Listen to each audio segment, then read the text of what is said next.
रामकृष्ण हरी. कटेवरी हात विटेवरी उभा तोच जगाचा पोशिंदा. आणि याच पंढरीत याच भाविकांसाठी सागर डेव्हलपर्स घेऊन आले आहेत भव्य ओपन प्लॉट प्रकल्प, ते सुद्धा दर्शन रांगेच्या अगदी जवळ. इथे पाठीमागे आहे दर्शन बारी. नगरपालिका हद्दीतील नियोजित आराखड्यातील 50 फूट डीपी रोड. संपूर्ण प्रोजेक्टमध्ये अंतर्गत street lights, plot demarcation, plantation आणि प्रत्येक प्लॉटला स्वतंत्र नळ कनेक्शन. संपूर्ण प्रोजेक्टला तारेचे कंपाऊंड, ज्येष्ठ नागरिकांना बसण्यासाठी बेंचेस. चला तर मग आताच बुक करा मठासाठी किंवा आपल्या हक्काच्या घरासाठी आपल्या हक्काचा प्लॉट, तेही अगदी माफक दरात. राष्ट्रवादी काँग्रेस शरदचंद्र पवार पक्षाचे बडे नेते संजीवराजे नाईक निंबाळकर पुन्हा एकदा उपमुख्यमंत्री अजित पवार यांच्या राष्ट्रवादीच्या वाटेवर असल्याची माहिती आता समोर येते.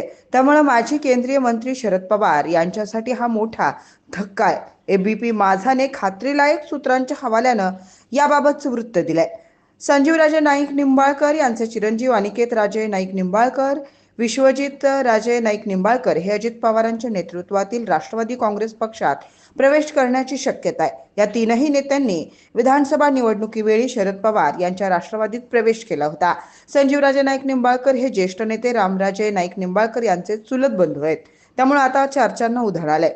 संजीवराजे नाईक निंबाळकर हे विधानसभा निवडणुकीपूर्वी शरद पवारांच्या राष्ट्रवादीत आले होते. यानंतर दीपक चव्हाण यांना शरद पवार यांच्या राष्ट्रवादीकडून उमेदवारी देण्यात आली होती.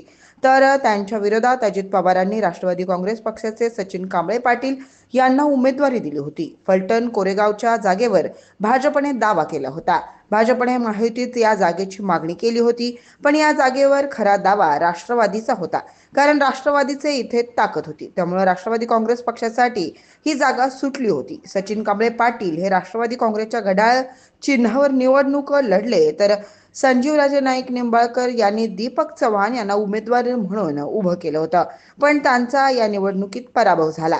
यानंतर काहीच महिन्यांनी आता संजीवराजे नाईक निंबाळकर हे पुन्हा एकदा अजित पवार यांच्या राष्ट्रवादी काँग्रेस पक्षात प्रवेश करणार असल्याची चर्चा आहे.